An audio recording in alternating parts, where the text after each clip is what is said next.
Muchísimas gracias a todos los que nos acompañan a una sesión más del coloquio Agua para una ciudad sostenible, que es parte de las actividades que tenemos de difusión y de educación continua del Programa Universitario de Estudios sobre la Ciudad de la UNAM. Y como saben, pues bueno, en este espacio nos hemos encargado a lo largo de los últimos 2-3 años de ir discutiendo sobre distintos temas que tienen que ver con las ciudades, con el agua, ¿no? Desde distintas ópticas. Hemos tratado de que sea un espacio inter y transdisciplinario.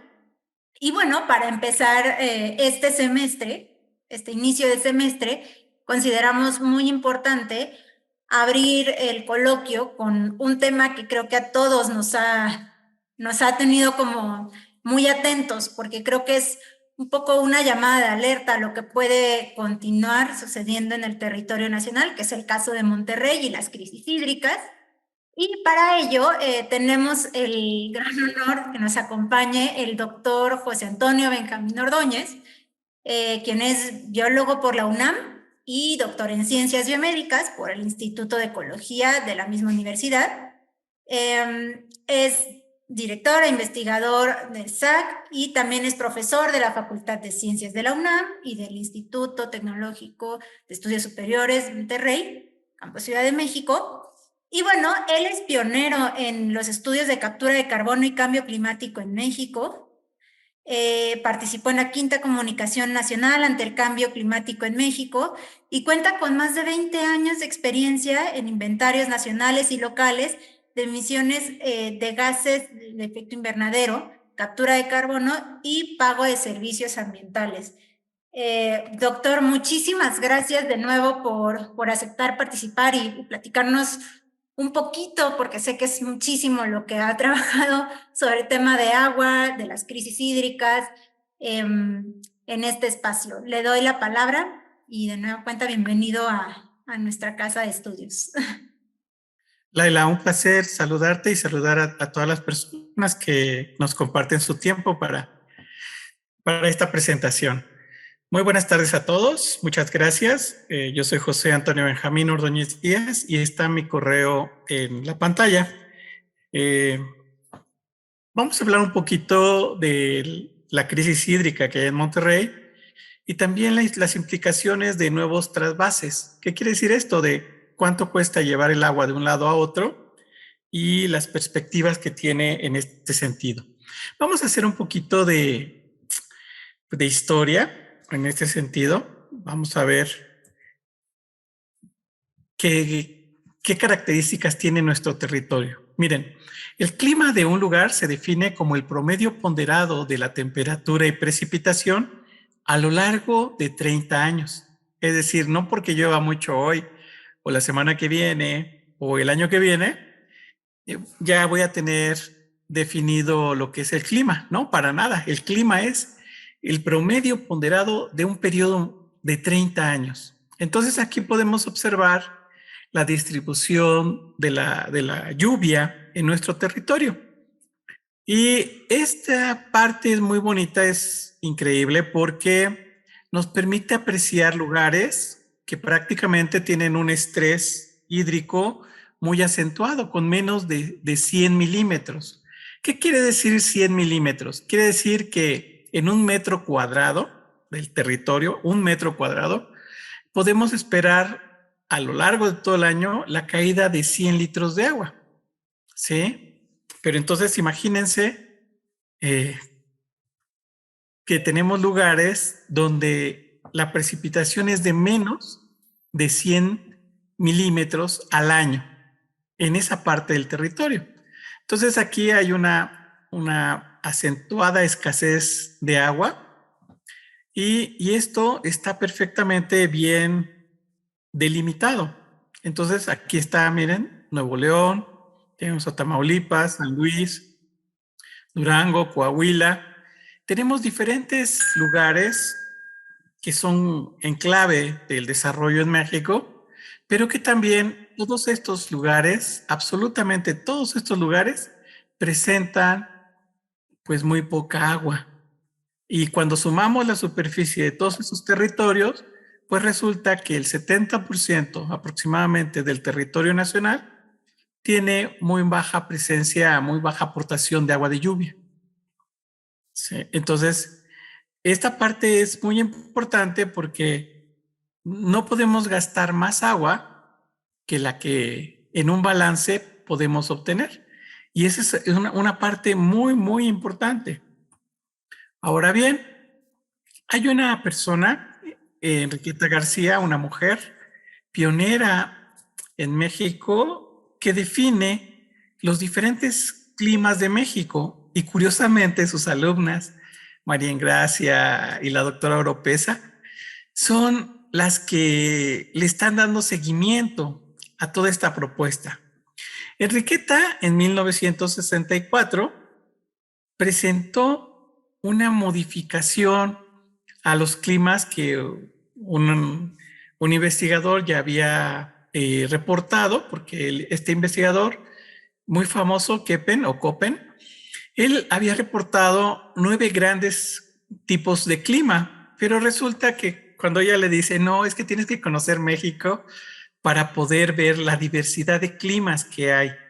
Y entonces el estudio de Köppen, pues prácticamente ella lo rebate y gana en esa rebatinga y le demuestra que en México tenemos 60 diferentes variables climáticas. Entonces, el trabajo de esta mujer precede, sin duda alguna, a todas las administraciones para decirles cómo está el territorio en México y los climas secos, áridos. Tenemos desiertos en México. Y teníamos un glaciar que hace poquito se acabó de extinguir. Entonces, el conocimiento de todo esto nos permite ver, pues otra vez, que la precipitación y el clima están íntimamente relacionados y obviamente aquí se observa más del 70% del territorio con ausencia, con estrés de agua, con una necesidad de agua urgente. Y hay otro investigador, Jerzy Rendowski, que en 1978 presenta este mapa de la vegetación potencial de México y curiosamente presenta 9 grandes grupos de vegetación. En este sentido, es muy importante analizar perfectamente bien este mapa porque los ecosistemas que tienen mayor superficie no son arbóreos, no son de bosques ni selvas, sino son de matorrales. Y también tenemos áreas muy importantes de pastizales naturales. Sí, así como lo escuchan, pastizales naturales. Es decir, donde no hay árboles como vegetación dominante. Y entonces, nuevamente, al sobreponer las 3 capas de información entre la precipitación, entre el clima y la vegetación, encontramos, pues, obviamente los lugares vulnerables, los lugares que son más susceptibles si se cambia la cobertura vegetal y se da espacio u origen a un uso de suelo alternativo. En este sentido, podemos apreciar que el territorio de México está históricamente, evolutivamente, perfectamente bien acotados y la vegetación, que es un bioindicador. ¿Qué quiere decir bioindicador? Que es un indicador vivo de las condiciones que prevalecen en los nutrientes del suelo, en la cantidad de lluvia que cae, en el clima y todo esto. Y además, hay más elementos de los cuales ya tenemos información histórica.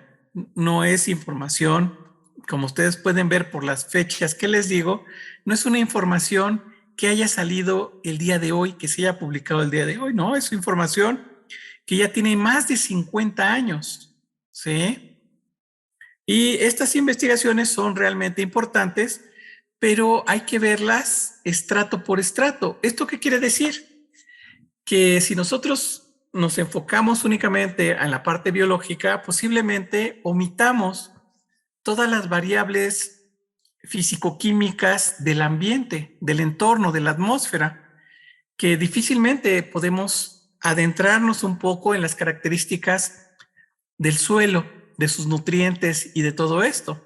Es decir, necesitamos tener como varias especialidades para poder integrar de una forma sensata, de una forma armoniosa, toda esta información. Y toda esta información se va haciendo capa por capa.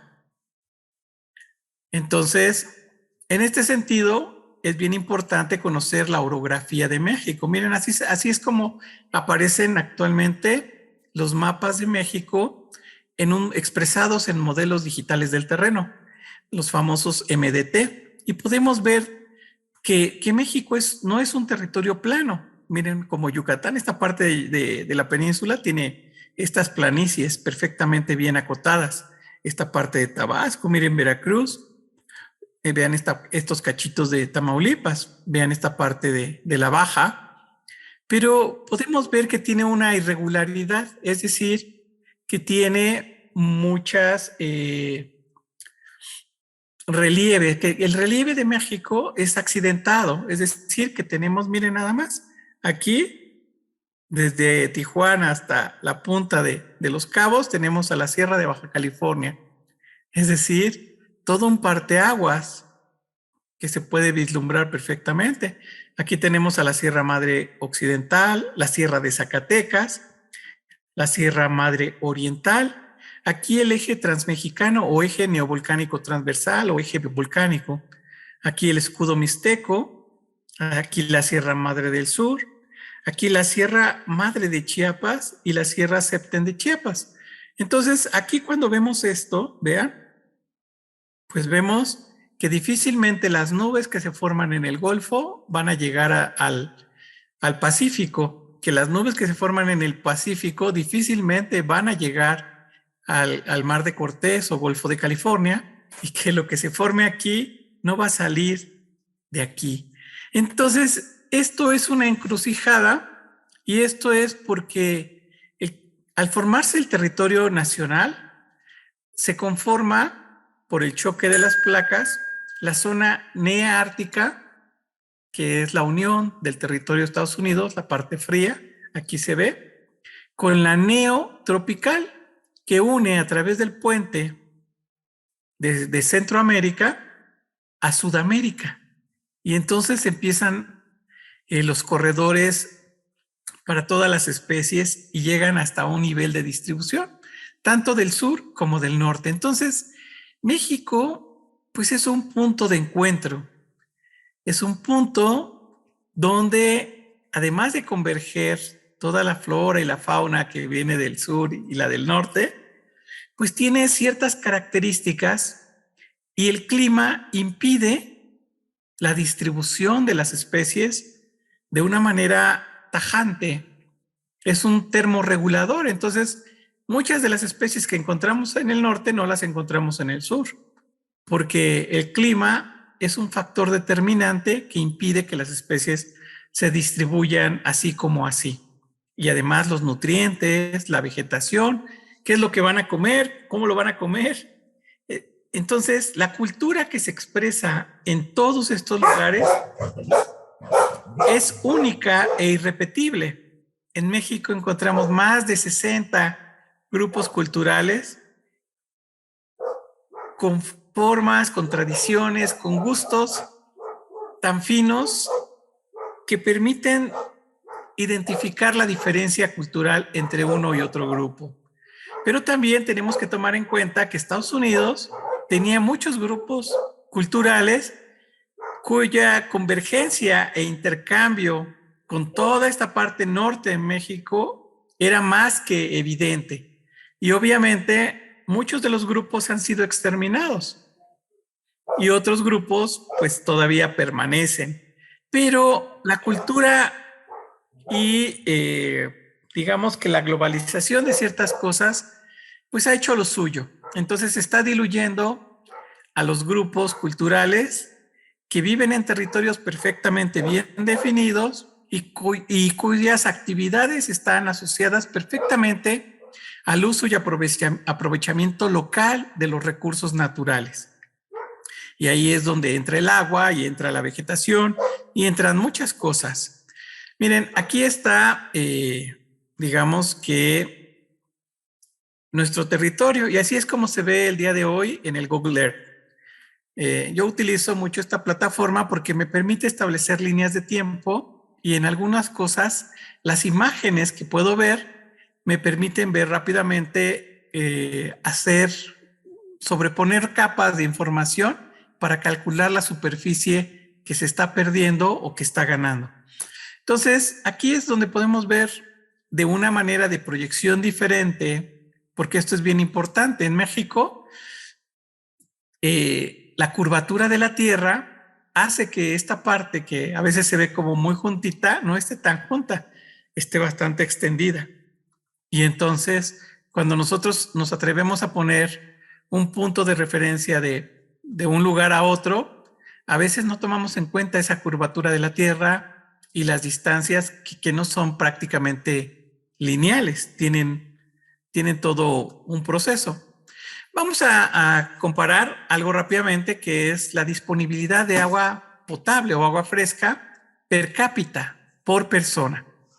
Aquí nosotros podemos ver que en 1962 Brasil tenía 73,000 metros cúbicos, pero para el año 2014 bajó un 70% a 27,000 metros cúbicos. Por aquí tenemos a México con 10,000 metros cúbicos para el 62 y con 3,000 metros cúbicos para el 2014. Aquí dice per cápita, no dice per flora o per fauna o per mascota.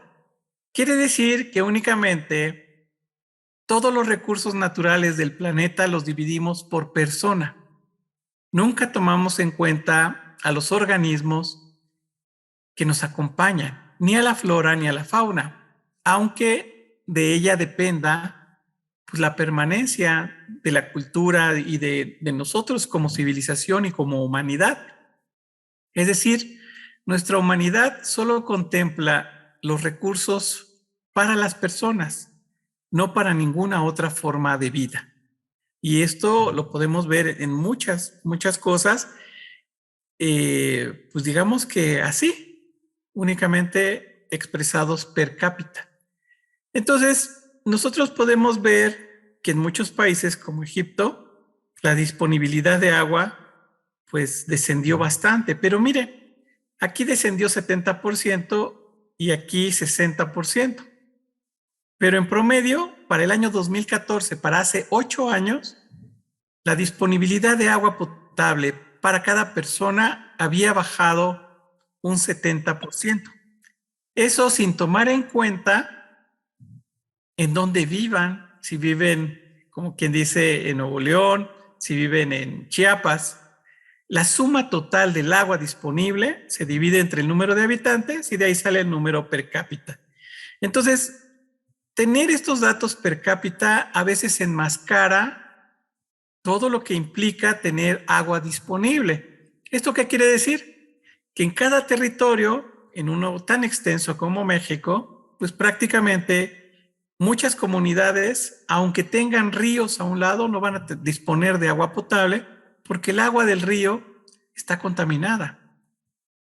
Entonces, se enmascara mucho en las estadísticas internacionales dividir todo entre la población humana.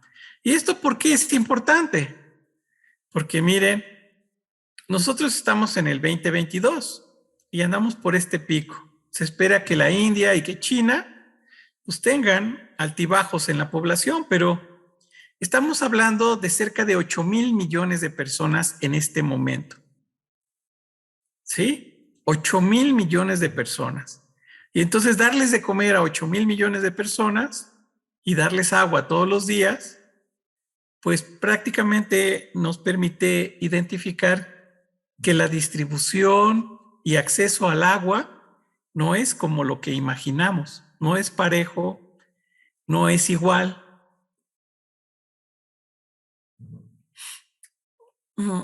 Este trabajo que estoy mostrándoles me ha llevado 3 años y cada año observamos que los fenómenos hidrometeorológicos causan daños económicos muy fuerte. El año pasado, los daños estimados fueron de 100,000 millones de dólares por sexta vez. Este año pues está en proceso, así es que hasta el próximo año sabremos de cuánto fue el monto asociado a los desastres climáticos.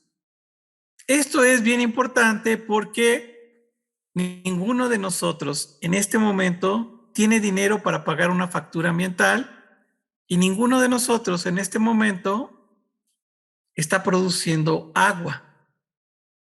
Y además el agua que utilizamos en la mañana para bañarnos, el agua que utilizamos para lavar el automóvil o para trapear o para lavar los trastes o la ropa, ni un litro de esa agua que consumimos y llevamos consumiendo el día de hoy, se le ha dado tratamiento para regresarla a la naturaleza en iguales condiciones de cómo la tomamos o en mejores condiciones.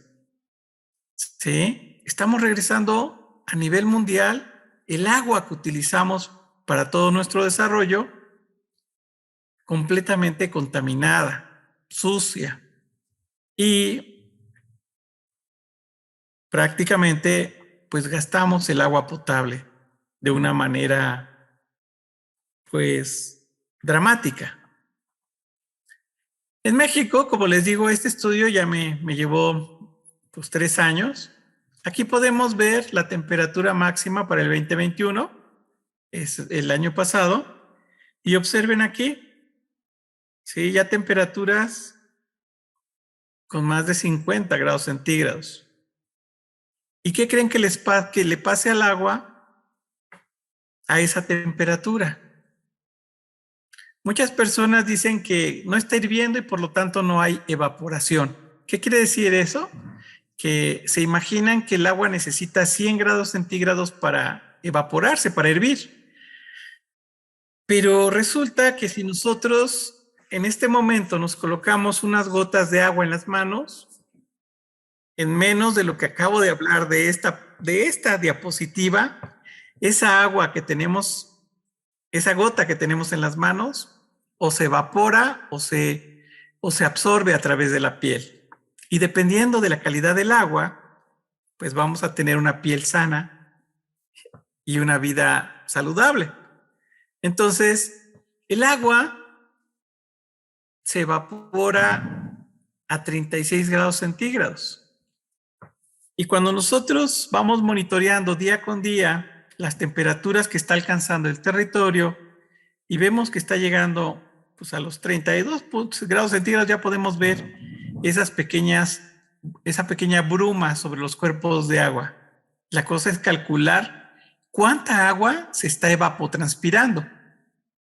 Y no hay todos los elementos ni todas las tecnologías desarrolladas para poderlo apreciar plenamente, pero aquí estas imágenes a mí me ayudan para tener un parámetro de comparación y esto lo puedo generar un algoritmo, es decir, un cálculo matemático que me permita sugerir cuánta agua se está evapotranspirando por unidad de área. Y obviamente, con estos datos ya podemos empezar a realizar escenarios.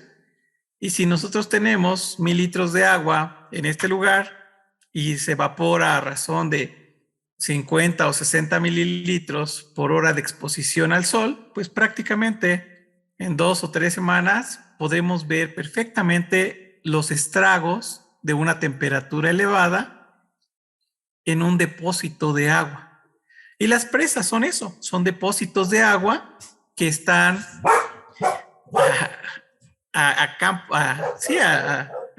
abiertos y el viento caliente pasa por ahí y se lleva el agua, lo absorbe completamente, ya sea en forma de nubes o en unas capas muy sutiles, se va llevando esa agua que es la que nos refresca y es el contenido de humedad que se mantiene en el aire. Y entonces aquí podemos ver esto, pero esto lo hemos venido monitoreando desde el 2020. Y el año pasado, pues calculamos el déficit hídrico de todo el sistema Cutzamala. Y les dijimos, pues, va a haber este déficit y si no toman en cuenta estos elementos, el próximo año, o sea, este año, pues van a ver los primeros estragos. Y el lunes de esta semana empezaron los recortes de agua en varios municipios y delegaciones de la Ciudad de México, porque ya empezó a faltar el agua en el sistema Cutzamala. En marzo de este año, los cálculos me llevaron a identificar en marzo que les quedaban 60 días de agua a Monterrey. Sí, así como lo oyen, 60 días. Y a los 60 días se cumplió, desgraciadamente, ese cálculo. Esto quiere decir que en México tenemos talento, que tenemos personas que dedican su dedicación y esfuerzo para compartir con respeto lo que está ocurriendo en nuestro territorio. Esto es bien importante porque yo hace tiempo padecí una enfermedad que se llama gangrena de Fournier y me tengo que operar. Tengo que tener una cirugía, pues más o menos pronto, pero el capital, que como profesor ustedes saben que no se gana mucho, lo he invertido en realizar todas estas investigaciones y dar esta alerta temprana a los gobiernos, a las autoridades, a través del acompañamiento de los medios de comunicación. Para mí esto es un regalo de vida, porque si yo puedo calcular cosas tan importantes como esto, comunicarlas a través de los periodistas que hoy nos acompañan y de personas que de alguna o de otra manera pueden o tienen acceso a los tomadores de decisiones, ya estamos del otro lado. ¿Esto qué quiere decir?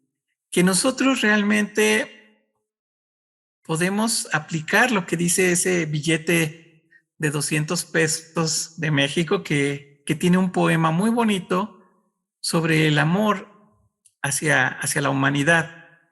Y ese es mi regalo, ¿sí? Todo mi trabajo para alertar con tiempo a las ciudades, a la comunidad, a las empresas, por todo este desarrollo que está ocurriendo, pero que los límites del crecimiento ya nos alcanzaron. ¿Qué quiere decir límites del crecimiento? Que poder entender la distribución y todos los bioindicadores que están en el territorio y calcular esto es sin duda alguna un gran precedente de que tenemos en cierto momento las herramientas necesarias para poder dar una alerta temprana de muchas cosas. Las personas, tal vez ustedes no se imaginen, pero imagínense que van a tener una fiesta y no hay agua para el baño y no hay quien les venda agua para el baño, y que van a tener una comida de 100 personas y no hay agua para lavar los trastos. Es más, no hay agua para cocinar. Entonces, para mí es muy importante poder comunicar el conocimiento que voy desarrollando a tiempo. Pensaba yo someterlo a revistas de investigación, pero a veces el arbitraje tarda un poquito y yo como académico y como investigador, pues sé cuánto tardan. Entonces, en este sentido, los únicos medios de comunicación fehacientes que tienen rápidamente un impacto directo de alguna manera son pues las noticias, los periodistas son el aliado pues más oportuno, más increíble que puedan ustedes tener en este momento para comunicar la verdad, no chismes, sino decir, miren, esto es lo que está pasando. Y entonces esta investigación pues nos permite entender esto. La sequía es una anomalía climática transitoria. Aquí, transitoria es para el tiempo de la Tierra, no para el tiempo de los humanos. Transitoria quiere decir que se puede llevar un día, un mes, un año o 100 años. ¿Sí? Aquí el tiempo es relativo. Y entonces esa anomalía climática transitoria en la que la disponibilidad de agua se sitúa por debajo de lo que tenemos de forma habitual en un área geográfica, pues eso es la sequía. Y entonces el agua no es suficiente para abastecer las necesidades de las plantas, de los animales y obviamente de los humanos que viven en dicho lugar. Pero además de eso, faltan todos los procesos productivos, como los agrícolas, pecuarios, industriales y todo lo demás. Entonces, eso realmente afecta y no afecta solo a la salud de todos los organismos, sino a la salud de todas las empresas. Entonces, darles ese regalo de vida, alertarlos de manera puntual, precisa, es algo que me caracteriza, pero también me deja sin trabajo. Entonces, miren, hay elementos que han estado siendo reportados. Por ejemplo, no desperdiciamos más el agua y dice, en México 15 estados están a punto de quedarse sin agua. Sí, y el día cero está más cerca de lo que piensas y la escala de riesgo. Pero esta escala, ya se las mostré, es el mapa de hace más de 50 años de Enriqueta García y el mapa de precipitación.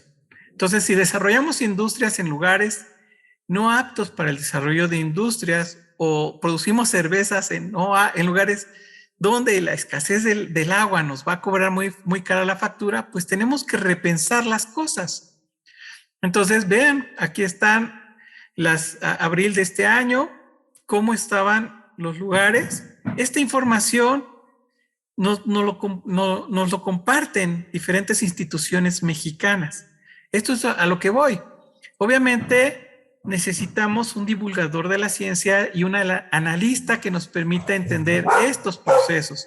Y esa es parte de mi especialidad, que puedo traducir mucho de estos números que apenas se ven aquí en información para decirles, señores, tenemos que repensar las cosas y actuar de manera inteligente porque se nos viene una escasez muy fuerte de agua. El Valle de México, por ejemplo, aquí, donde ya empezó el recorte de agua el lunes, pues está dentro de las poblaciones, de las ciudades más pobladas, con más de 21 millones de habitantes. Y encontramos, pues, a la zona, al Distrito Federal o Ciudad de México, municipios del Estado de México, una parte de Tlaxcala, Puebla y de Hidalgo. Y en este espacio geográfico, pues tenemos mucho más de 21 millones de personas, ¿sí? Y estas 21 millones de personas demandan agua todo el día, todos los días. Para que nos demos una idea de qué es lo que hago, hay balances que se llaman, hay estudios donde lo que ubico es los tipos de vegetación. La vegetación, como les dije al principio, es un bioindicador, es decir, un indicador biológico vivo de las condiciones del clima, de la temperatura, de la precipitación, de los nutrientes en el suelo, de las interacciones, de las poblaciones. Es algo que se llama ecología avanzada. Entonces, al conocer esto, voy a identificar los lugares donde se puede cosechar agua de lluvia y los lugares que consumen más agua o necesitan más agua porque el ecosistema no da. Y entonces aquí tenemos diferentes coberturas vegetales que dan más de 20 coberturas diferentes y nos permiten conocer cómo el territorio del Estado de México tiene montañas, pues tenía el glaciar Ayoloco, pero tiene partes secas, muy secas en esta parte baja. Y entonces estas partes pues demandan más agua y las partes donde se produce pues están completamente verdes todo el año, ¿no? Estos tipos de vegetación nos permiten también saber qué superficie ocupa cada tipo de vegetación y si se ha o no reducido. Actualmente queda el 39.7% de la vegetación original en el estado. Todo lo demás ya son corredores industriales, zonas urbanas, pues muchas cosas, pero prácticamente se ha modificado cerca del 60% del paisaje original. Y lo mismo pasa en todos los demás estados. Pero enfatizo esto porque tengo la información para poder hacer este detalle fino. Aquí, por ejemplo, en el Estado de México tenemos 3 cuencas. Tenemos la cuenca del río Balsas, que es esta parte baja, la cuenca del río Lerma y la cuenca del Pánuco. Y, por ejemplo, cuando llueve, estas unidades están expresadas en millones de metros cúbicos. Entonces se recargan en la cuenca del Pánuco, en esta parte alta, donde más se consume agua, 371 millones de metros cúbicos. 1 millón de metros cúbicos equivale a poner 4 estadios Azteca uno sobre otro más o menos, o formar un cubo de 100 por 100 por 100 metros, ¿sí? Es decir, eso es 1 millón de metros cúbicos. Entonces se recargan 371, pero se extraen 1114. Entonces aquí lo que nos está diciendo es que no importa cuánto llueva, hay que sacar toda el agua debajo de la tierra, del subsuelo. ¿Cuánta agua? Bueno, pues aproximadamente 743 millones de metros cúbicos. Eso es una cantidad de agua increíble, porque de toda esta agua que se utiliza, ninguna se regresa al ecosistema en mejores condiciones de cómo fue tomada. Toda esta agua se saca contaminada. La parte de Lerma tenemos una recarga mayor, esta parte bonita de montañas. Tenemos una recarga de 455 millones de metros cúbicos, pero se extraen 630, es decir, todavía le quedamos a deber al ecosistema 174.6 millones de metros cúbicos. Pero esto también se va al drenaje, no se recircula. Y en el Balsas, la zona más seca, pues tenemos que llueve menos, que cae menos, tenemos 51 millones de metros cúbicos, se gastan 31 y quedan 19. Es decir, la zona más seca, la zona que no aporta tanta agua, aporta más al ecosistema, ¿sí? Y deja un balance positivo a todo esto. En números generales, el Estado de México tiene un déficit hídrico de 900 millones de metros cúbicos. Y, por ejemplo, pues, ¿en qué se usa? Todo lo que se extrae subterráneas, la mayor parte se usa en la parte urbana, en la parte agropecuaria y en la parte industrial. Y lo que escurre generalmente se utiliza más en la parte agropecuaria, un poco en la parte urbana y muy poquito en la parte industrial. La industria no utiliza agua rebotada, agua que viene cargada de sedimentos, utiliza agua limpia. Entonces, esto en los últimos, el año pasado y este año, vean la sensación térmica que existe en todo el territorio. Y esto, como les decía, promueve la evapotranspiración en capas muy finas. Y vean nada más aquí, 40 grados, o sea, aquí ya es mucho más intensa. Y es agua que se pierde, no es agua que se pueda volver a regresar al entorno. Es agua que se forma, que se va en las nubes y se va.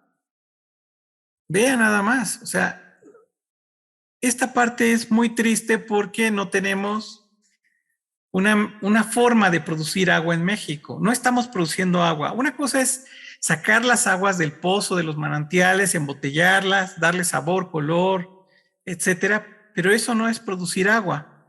Producir agua tiene que ver con muchas más cosas. Este fue un trabajo que hicimos hace tiempo para comparar de la serie 1 a la serie 4 de INEGI y poder calcular el cambio en la cobertura vegetal y uso de suelo. ¿Sí? Entendamos que para términos prácticos y políticamente correcto, la deforestación consiste en la remoción total o parcial de la cobertura forestal, entendiéndose por forestal, que son árboles leñosos de más de 4 metros de altura. Entonces, si tenemos ecosistemas donde no hay árboles, donde hay matorrales, donde hay cactáceas, pues prácticamente no se está deforestando. No estamos haciendo nada de deforestación, cuando en realidad estamos cambiando esa cobertura vegetal y la estamos transformando en un uso de suelo. Entonces, esos términos son bien importantes porque políticamente no estamos teniendo deforestación, pero el paisaje se está perturbando, se está alterando.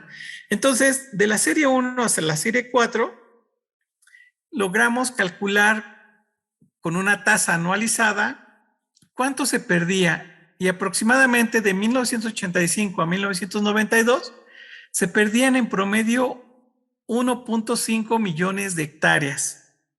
¿Y de qué ecosistema? De los pastizales, bien nada más, de los matorrales, humedales, ¿sí?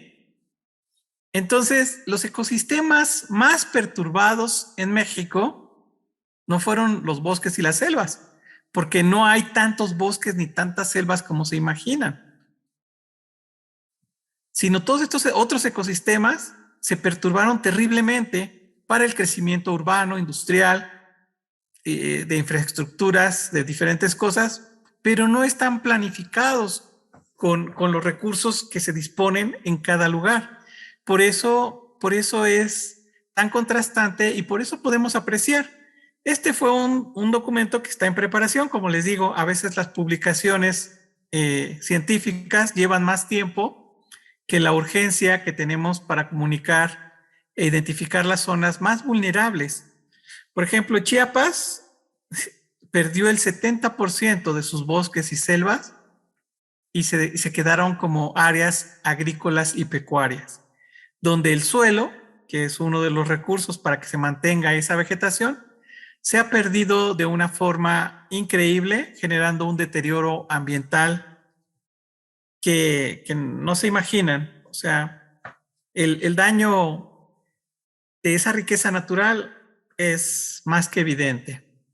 Este es un estudio muy bueno que me acaban de compartir, me lo acaba de compartir su autor, que es Carlos.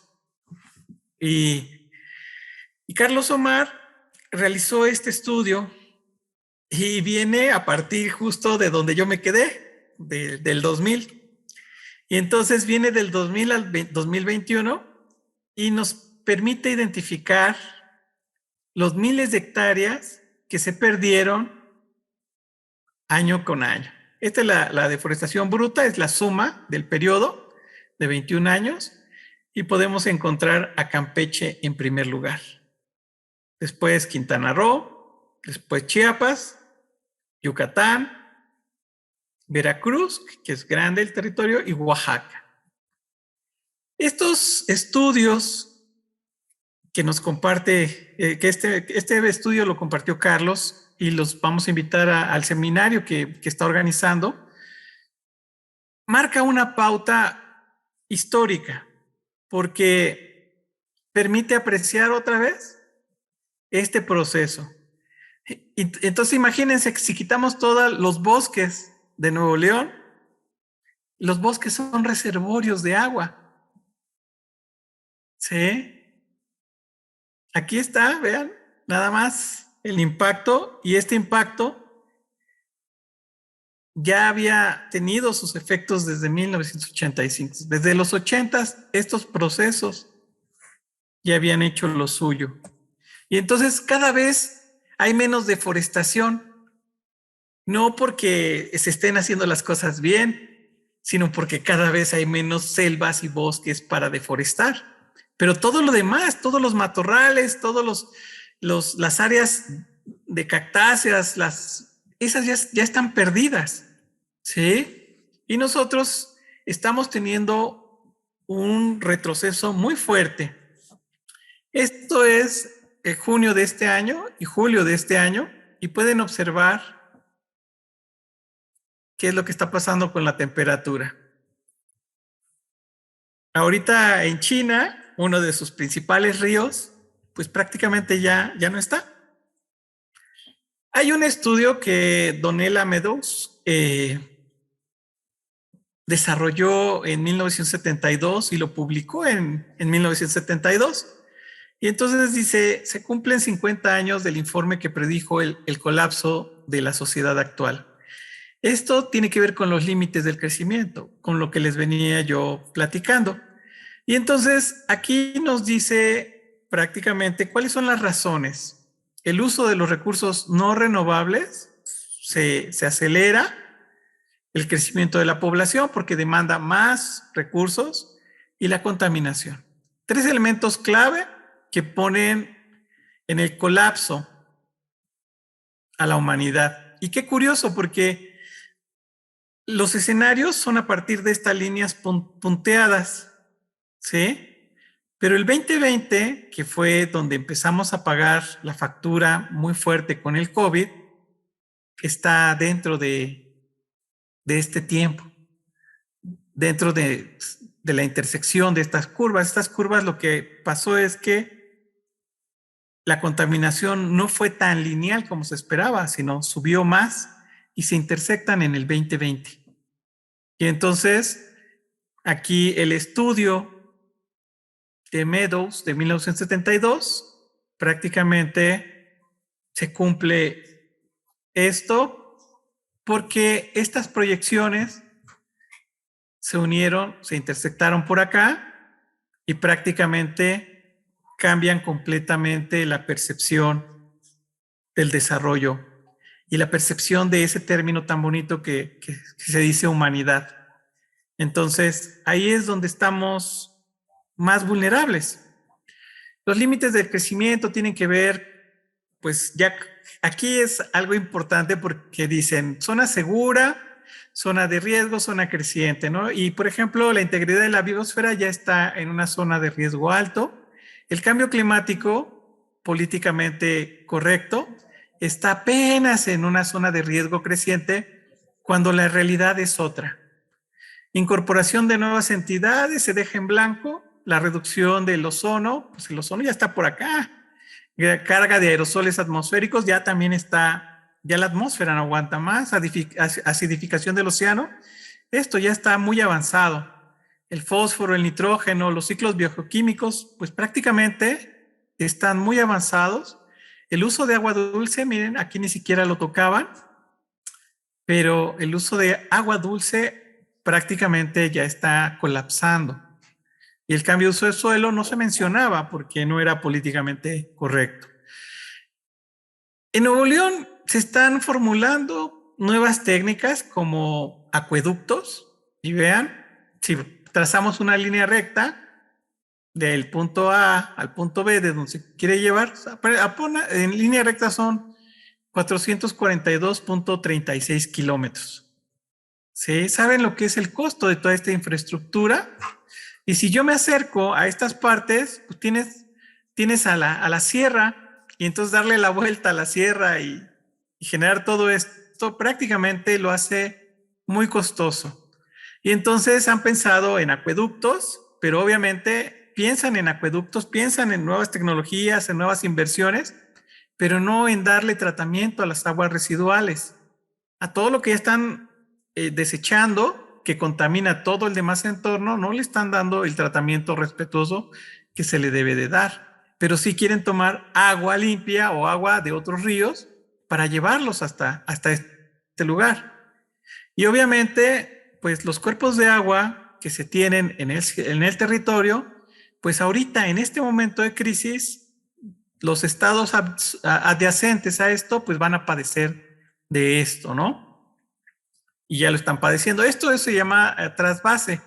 Por ejemplo, cuando tenemos una presa, como en el sistema Cutzamala, vamos pasando el agua de una presa a otra y tratamos de tener todas las presas llenas. El sistema Cutzamala más o menos acumula al año 489 millones de metros cúbicos, 489 hectómetros, pero la Ciudad de México y la zona conurbada del Valle de México gasta 480, es decir, la deja con tan solo 9 hectómetros. Y esto no contempla a la flora, a la fauna y el gasto ecológico, es decir, lo que el ecosistema debe de tener para mantenerse. Entonces, ahorita los balances que tenemos de Monterrey y de otros lugares generan déficit de más de 31 millones de metros cúbicos de agua y por eso hacen vulnerable a todas las comunidades y a todos los tipos de producción que se lleven a cabo. Si queremos hablar de acueductos y de todo esto, tenemos un claro ejemplo con la infraestructura de los gasoductos. ¿Sí? La mayoría están en construcción y las inversiones son muy cuantiosas. Y lo curioso es que después de toda la reforma energética y todo esto, nada de esto está funcionando. Entonces, tenemos deudas fuertísimas, problemas ambientales muy fuertes y esto genera pues muchos problemas. La sensación térmica que les digo y además la parte de la escasez genera desabasto, pero no solo del agua, sino en todo el sistema productivo, porque empiezan a caer las producciones de ganado, de frutas, de legumbres, y la parte agrícola se daña. Entonces, ¿qué vamos a comer? Como les decía, el déficit de Nuevo León son 31 millones de metros cúbicos. Y eso, pues, en un tiempo muy cortito.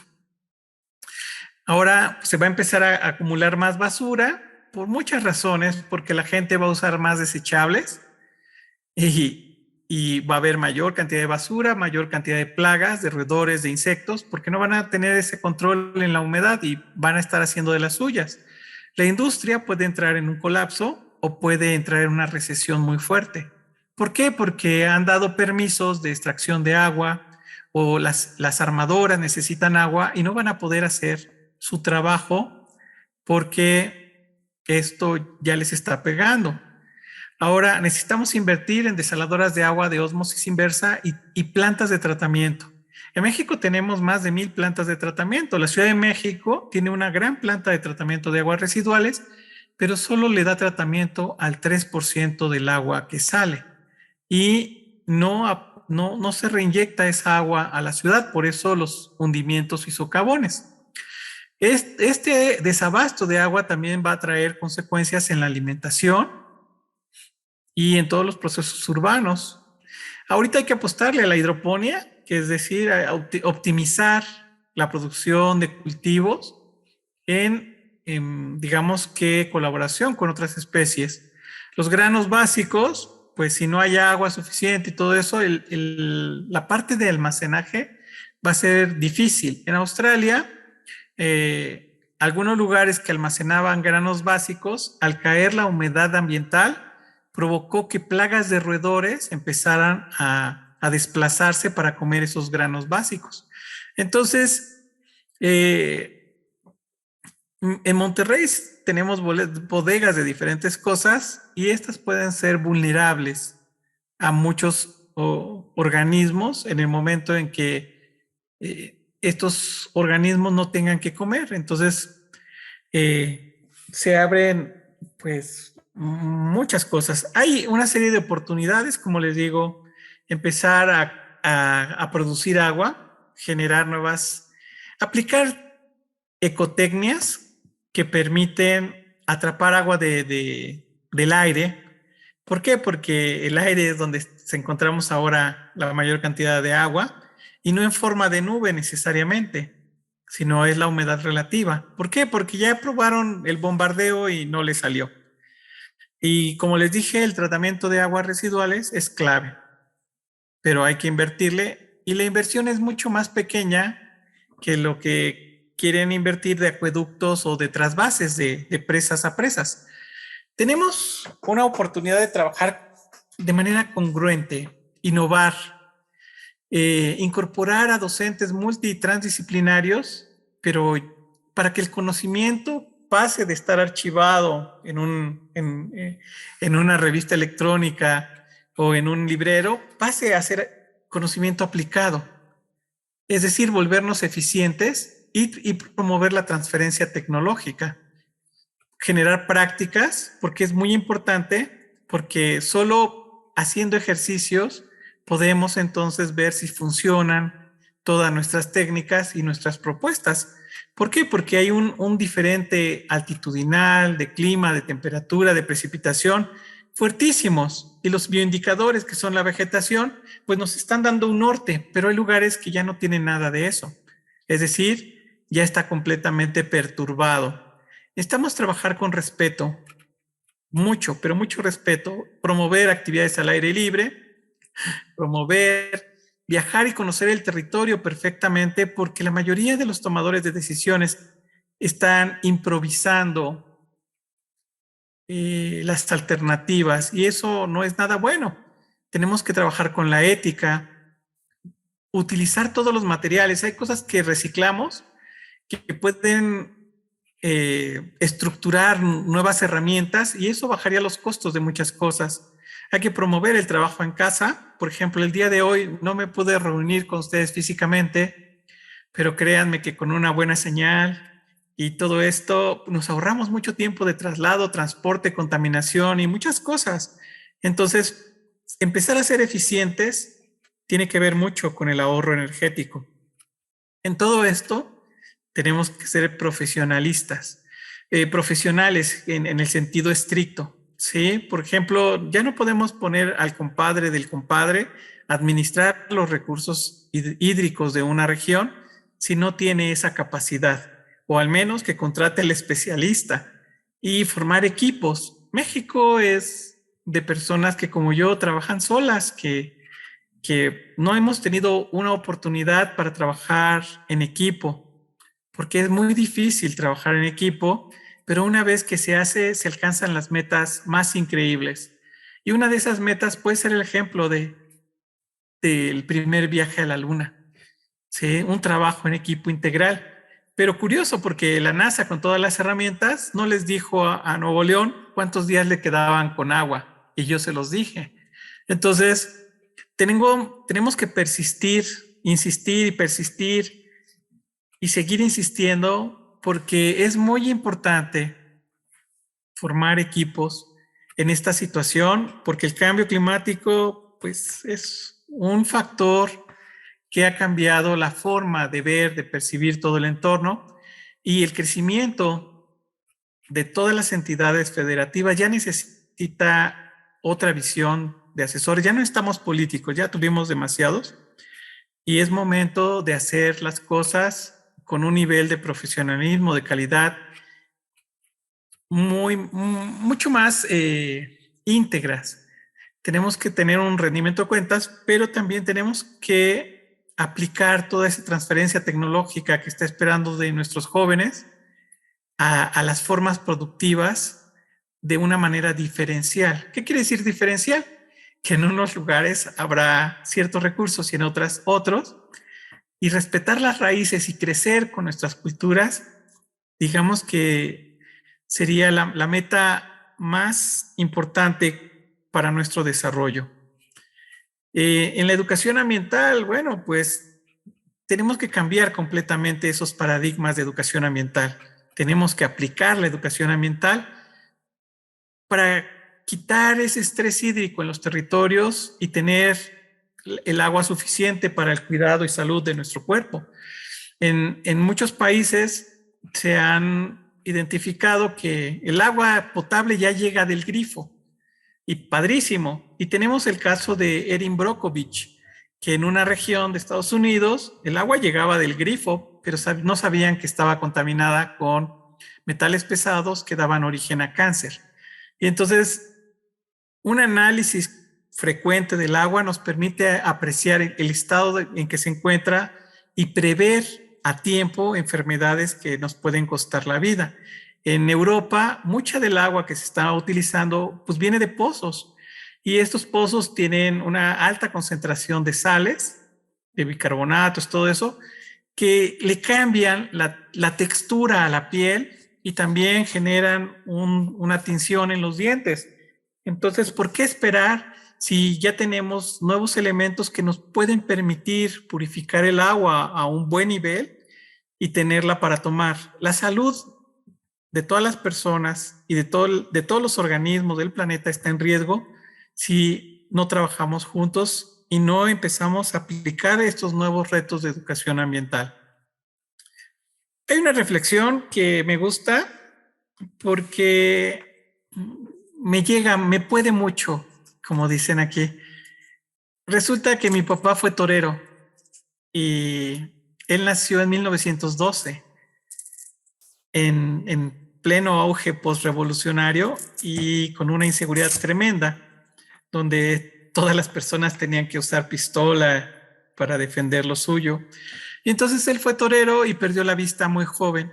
Y entonces fue a estudiar al Colegio Nacional de Faltos de Vista y conoció muy de cerca al presidente Lázaro Cárdenas, con quien debatió varias veces y compartió varias ideas.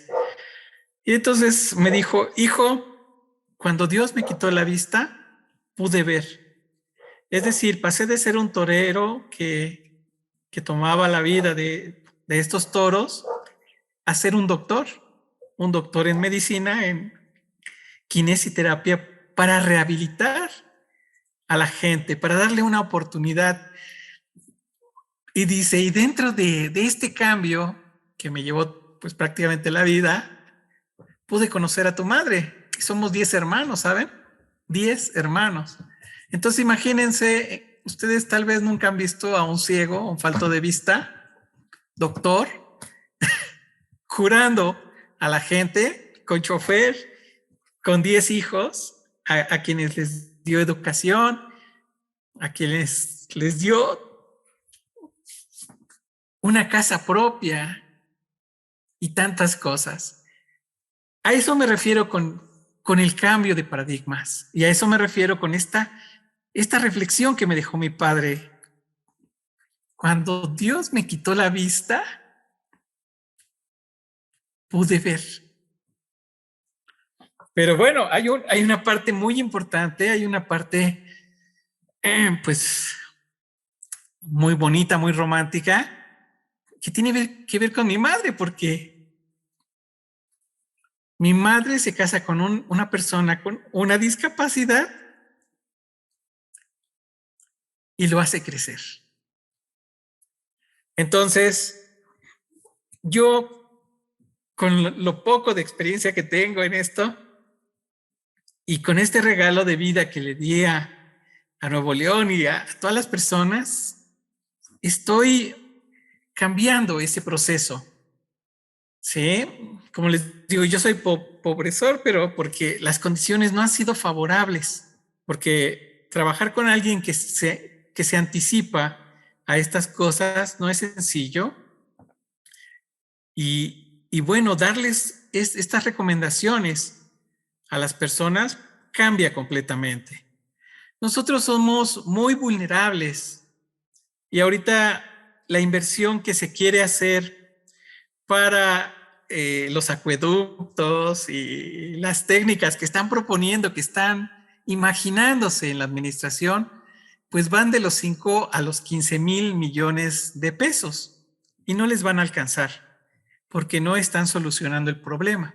Y esa es la parte donde los especialistas como yo, que tenemos diferentes áreas de especialidad y las hacemos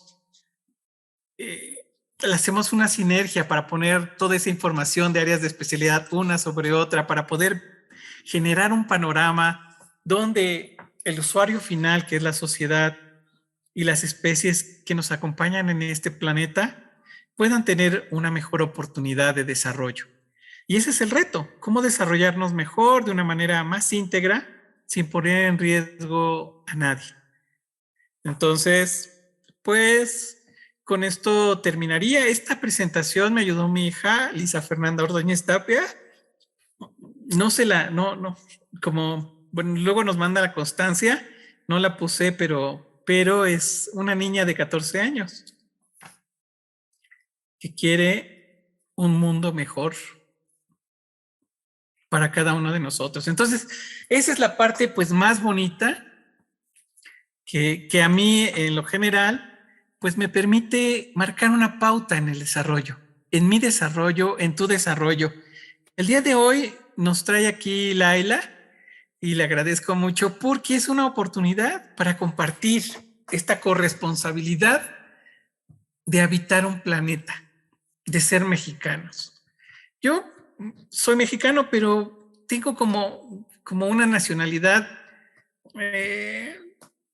global, porque siento que después de haber hecho estancias de investigación, de dar, digamos que este conocimiento al mundo, esa parte de tan nacionalista no es que se diluya, pero se amplía. Entonces, para poder ser ciudadano del mundo, tienes que dar lo mejor de ti y ponerlo en práctica y someterte al cuestionamiento. Entonces, en este momento vamos a dar paso al cuestionamiento que ustedes tengan, las preguntas que ustedes nos quieran compartir, porque son muy importantes. Bien, ¿Sí? pues muchísimas gracias, doctor. Por lo pronto, no sé si alguien de nuestros asistentes tenga alguna pregunta. Puede ser o a través del chat o bien preguntando directamente, levantando la mano nada más.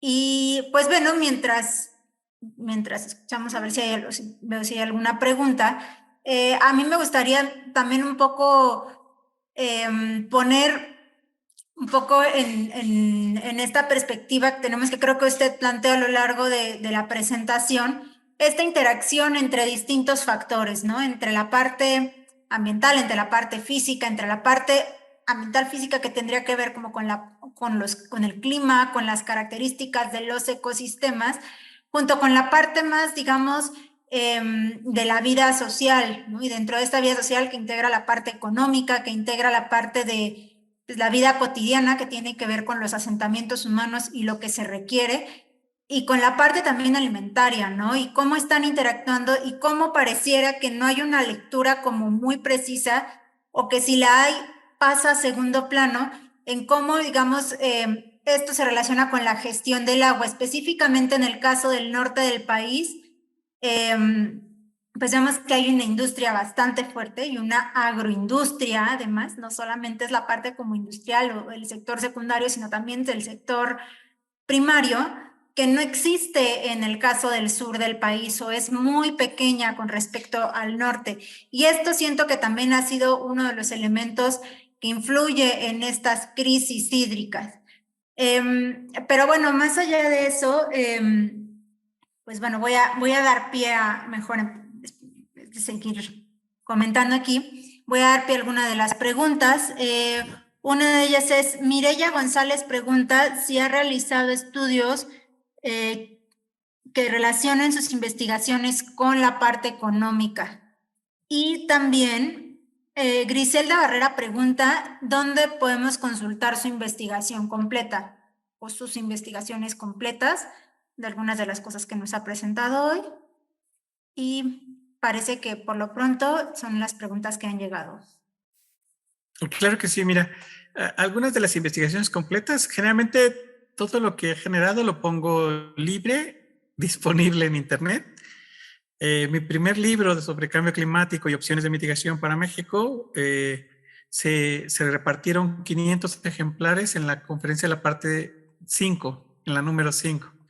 En la COP16 en México logramos que tuviera una huella cero, es decir, por primera vez tuvimos una actividad con huella de carbono cero.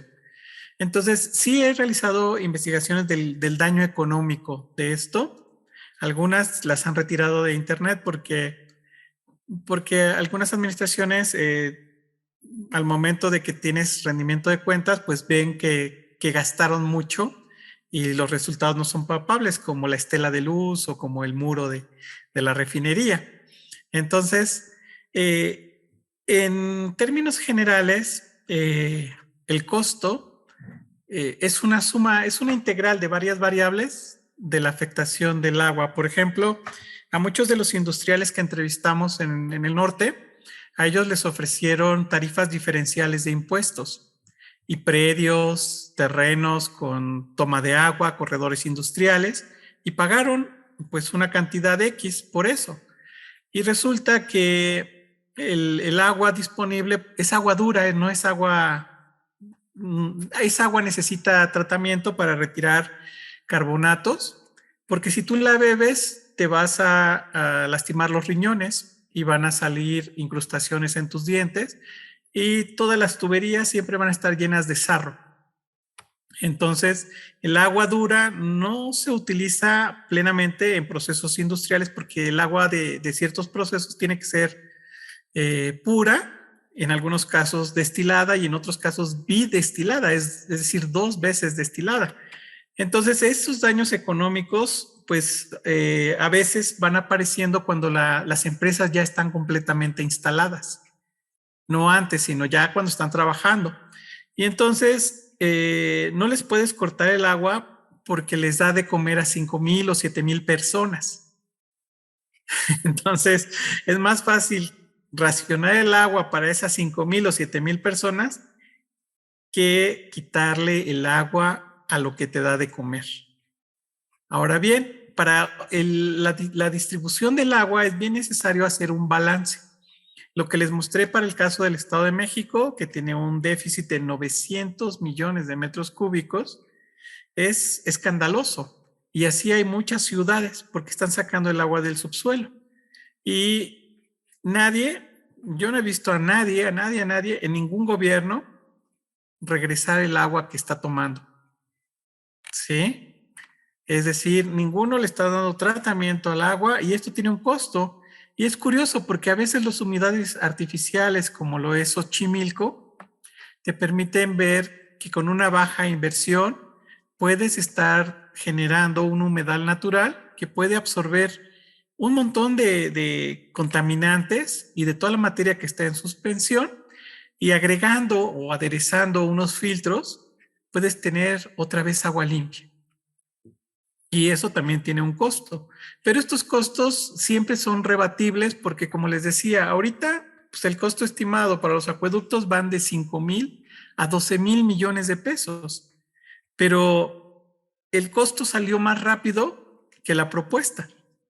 Entonces, ¿qué quiere decir esto? Que generalmente las obras que se desarrollan en ciertos países tienen un costo estimado, pero no es el costo ni real ni el presupuestado. Cuando se hizo el canal del Panamá, se había pensado en una inversión que aumentó 5 veces por culpa de un mosquito. Entonces, un mosquito cambió toda la alteración de todo eso. Entonces, a veces acercarnos a las instalaciones, por ejemplo, el año pasado que reporté el déficit hídrico del sistema Cutzamala, solicité una entrevista con en Presidencia de la República y la sigo esperando. Entonces, es difícil cuando hay un conflicto de interés entre las personas que están cercanas a los administradores, que te permitan llegar a la cabeza para expresar las ideas o dar soluciones que pueden cambiar de una manera más acertada, más amigable con el ambiente, esta perspectiva, ¿no? Entonces, sí hemos solicitado esos acercamientos, pero no hay. Entonces, imagínate, yo trabajo, soy profesor de dar horas de clase, entonces cuando doy una noticia como esta, generalmente pierdo horas de clase, ¿no? Y entonces pierdo mis materias y no tengo trabajo fijo. Y entonces nos aplican lo que dijo Laila, pues déjenlo sin comer y ya se irá, o sea, no tendrá trabajo. Y buscamos a través de estas conferencias, de estos trabajos, pues que nos acepten en algún lugar, que nos den un espacio. Actualmente doy una clase en una maestría y otra clase suelta en la Facultad de Ciencias, pero son clases que te mantienen, pues a mí me mantienen haciendo investigación, pero no te alcanzan a cubrir tus necesidades económicas. Entonces, es curioso, cuando yo trabajaba en Estados Unidos en la parte de la construcción, ganaba mucho más de lo que te puedas imaginar en una semana que lo que investigadores con un SNI 3 ganan aquí en México.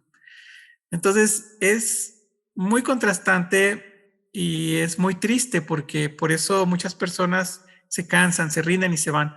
Y yo no, como les digo, hace poco me operaron, tengo que volverme a operar y este regalo de vida lo ofrezco sin ningún, digamos, no he solicitado ninguna paga, pero les he dado con tiempo, gracias a los periodistas que me han dado la oportunidad de mostrar las investigaciones.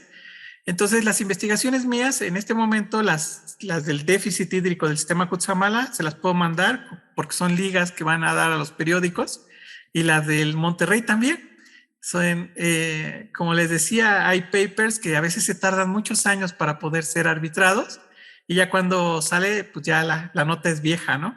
ya no es actual, ya no, ni caso tiene. Entonces, esta vez decidí publicar en periódicos y tuvimos una respuesta increíblemente hermosa, solidaria. Eh, Respeto mucho a los periodistas porque se unen a esta causa para dar en cierto tiempo pues opiniones verdaderas, opiniones que de veras trabajando juntos pueden cambiar el desarrollo de una nación. Bien, y un poco supongo que también con respecto al tema de Monterrey en concreto, José Luis Moreno pregunta si se ha tratado de aportar un plan alterno ambiental a la Cámara de Diputados Federal o a la propia Conagua. Y esto entiendo que también va un poco de la mano con pensando en las afectaciones más en términos socioambientales e inclusive económicas que tiene la construcción de trasvases para el abastecimiento de zonas urbanas. Entonces, ¿sabes si ha habido como propuestas? El año pasado estuvimos en la Cámara de Diputados, en la Comisión de Cambio Climático, y las personas que estaban ahí, te puedo decir que algunas de ellas no sabían leer. Porque cuando leyeron las propuestas realmente no entendieron qué es lo que escribimos. Entonces, hace unos días estuve con los jóvenes, con los Objetivos del Desarrollo Sustentable, los ODS, y nos acompañó la diputada más joven de la Cámara, pero desgraciadamente no tenía conciencia de lo que es un objetivo del desarrollo sustentable. Es más, el primer objetivo que tiene que ver con la atención a la pobreza, no sabe cuántas personas pobres en México hay. Entonces, ¿cómo van a atender algo tan profundo, algo tan, no complicado, sino porque el tema del agua es, no puedes usar más agua de la que hay. O sea, no hay que pasarnos de listos. Ese es el verdadero problema, ¿no? Y cuando eso pasa, pues se apagan muchas cosas. Entonces, los límites del desarrollo, los límites del crecimiento, de esa lectura tan bonita de 1972, nos permite ver en muchas personas, sobre todo en los políticos, que si tú le estás diciendo hasta aquí hay un límite, te dicen, no, pero si le damos la vuelta, podemos llegar mejor. Y ese le damos la vuelta es en todo y en todo el desarrollo de nuestra nación y por eso estamos pues tan amolados, ¿sí? Ok. Bien, pues parece que no tenemos como más preguntas, pero pues bueno, a mí me gustaría agradecerle por su presentación, sobre todo por hacernos reflexionar también sobre estos otros elementos, más desde, digamos, desde la ecología y desde la biología que están integrando también el territorio y que inciden, por supuesto, en la parte de las crisis hídricas. También, por supuesto, en esta parte que tiene que ver con las actividades, con las obras que se hacen de abastecimiento de agua y los cruces y digamos esto que hay entre lo que accedemos del agua, lo que se trata, que es como pareciera que no hay un entendimiento ni siquiera de esto, ¿no? Entonces, pues bueno, lo dejaría Te aquí. iba a decir, el trasvase de cuencas de cuerpos de agua no es viable porque pone en estrés a todas las demás regiones del norte. O sea, primero hay que producir el agua que nos falta y hay que revisar todos los acuerdos de aguas internacionales porque México ya tiene deudas muy fuertes en esa parte que todavía no están publicadas, pero lo tienen porque los políticos llegaron a acuerdos y se comprometieron a cuotas de agua sin conocer el balance hídrico de todas estas partes. Y entonces se echaron la soga al cuello con compromisos que prácticamente son imposibles de cumplir. Entonces, ahorita esta parte de buscar agua debajo de las piedras no es factible, no es lo más viable. Tenemos que ver qué es lo que estamos produciendo, cómo lo producimos y darle tratamiento a esas aguas residuales para que los ecosistemas de más abajo tengan un agua de buena calidad y entonces empezar a pensar en cosechar agua de lluvia, en en producir el agua. Y para eso, bueno, tenemos otras alternativas, pero tienen ya costos porque implican tecnología. Dentro de esto encontré una parte muy bonita donde muchos de nuestros estudiantes, así como lo oyen, desde aquellos que promueven el acercamiento social hasta los que van casa por casa encuestando, a los que son biólogos, agrónomos, ingenieros, tienen ideas y de esas ideas se pueden sacar patentes increíbles para mejorar el entorno. Una de las propuestas que tiene que ver es que necesitamos recuperar los entornos naturales para poder volver a tener la cantidad de agua. Y bueno, nos dice, hay una pregunta que dice, ¿existe algún censo de empresas purificadoras, refresqueras y cerveceras? Sí, y lo tiene con agua y sabe cuánto pagan de cuota anual. Y los impactos que generan, bueno, los impactos, curiosamente, la mayoría de las manifestaciones de impacto ambiental de estas empresas no están disponibles. Entonces, pues no es, yo no llevo esa administración, ¿verdad? Pero sí me gustaría que estuvieran disponibles y que se revisara a los peritos que realizan esas evaluaciones, porque hay mucho conflicto de interés, ¿sí? Y dicen, ¿qué sector consume más agua en México? Bueno, pues depende de cómo estén desarrollándose. Por ejemplo, en la zona conurbada del Valle de México hay muchas empresas y corredores industriales que consumen una gran cantidad de agua. Y de repente me dicen, no, pero las áreas agrícolas y pecuarias consumen mucho más. Sí, pero esas son aguas residuales, ¿sí? Aguas cochinas, aguas del drenaje. Entonces, pero entonces cuando dicen, no, pero la consume, ¿no? Entonces el sector agropecuario consume más agua que el sector industrial. Y, por ejemplo, aquí la parte urbana es la que consume mayor cantidad de agua. Imagínate que hay personas que se bañan todos los días en su tina y no tiene nada de malo que utilicen su tina y que la llenen y que se echen 600 o 700 litros de agua al día. Cuando hay personas en el norte de la ciudad, aquí también en el sur y en todas las partes que tenemos asentamientos humanos irregulares que utilizan 18 litros de agua al día. Sí, definitivamente creo que quedan muchos hilos para seguir reflexionando, para seguir comentando un poco sobre estas relaciones de desigualdad que se pueden ver al estudiar el agua, pienso yo, ¿no? En estos distintos Sí. elementos que usted comenta, en quién consume más agua, en cómo, por ejemplo, el sector agrícola, que pareciera que si vemos estas gráficas que nos dicen el 70% se va en la producción en el sector agrícola, bueno, ¿cómo es la calidad de esa agua, no? Tenemos el caso también, para ir cerrando ya, el caso más cercano para nosotros podría ser el del Valle de Mezquital, por ejemplo, ¿no? Para no irnos tan lejos. Todo el agua que desechamos de riego.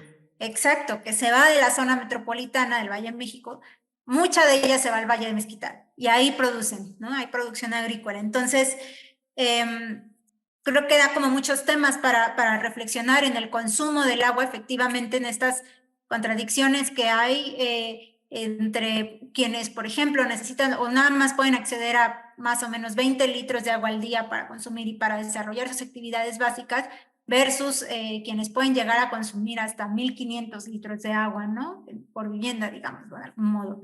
Entonces, creo que es un tema que da para reflexionar mucho en muchos aspectos y estoy segura de que tendremos alguna otra sesión para seguir discutiendo con ustedes de estos temas y muchos otros más que tienen que ver con el agua, con cambio climático y con la generación de propuestas para... Sí, también con la educación. Hace poco, con otros alumnos ganaron ellos, porque ellos son los que recibieron la beca del Ecofilm, mostrando un estudio de aplicación de ecotecnias. Entonces hay personas como tú, como yo, y hay personas más grandes que yo, que están preocupadas por el desarrollo. Y entonces, imagínate ingenieros creativos que en conjunto con escuchar nuestras necesidades generan sistemas de producción de alto impacto, o sea, de buena producción en un espacio de área más pequeño, utilizando plenamente el agua y otros insumos que a veces pasan desapercibidos y que son insumos completamente naturales, orgánicos. Entonces, cambiar a este tipo de cuestiones también abre la oportunidad a la biotecnología. No me gusta tanto trabajar con organismos genéticamente modificados porque a veces los vuelven híbridos y entonces el negocio es para el que los produce. Mucho del grano que comemos en las tortillas de maíz cada día son importados. Por eso nos afecta la guerra con Ucrania. Por eso nos afecta que Estados Unidos no produzca ese grano para alimentar al ganado, que nos llega como alimento básico para la tortilla, ¿no? Pero gracias a procesos como la nixtamalización, donde desnaturalizas completamente la proteína, reduces el riesgo de contaminación. Entonces, hay cosas que se pueden ir adaptando, mejorando y sobre todo darles esa oportunidad pues a los talentos. Mira, yo tengo 56 años y me es difícil encontrar trabajo, muy difícil, porque ya tengo experiencia, y la gente no quiere personas maduras. Entonces quieren otras personas, pero la experiencia y el conocimiento acuñado a lo largo de mi formación, pues ya me permite analizar en otro nivel las cosas y además ofrecer soluciones. Y eso es algo que nos falta en nuestro país. Analizar de la base, la raíz de un problema y dar soluciones de mediano, corto y largo plazo. Necesitamos hacer que las cosas funcionen. Bien, pues muchísimas gracias, doctor, y creo que fue una excelente reflexión para cerrar la sesión de hoy. Y pues bueno, les agradecemos también a quienes nos dedicaron un ratito de su tiempo para entrar y acompañarnos a discutir sobre esta y otras problemáticas. Y pues bueno, quedamos atentos para las siguientes sesiones que vendrán de este coloquio. Tengan una bonita tarde. Gracias.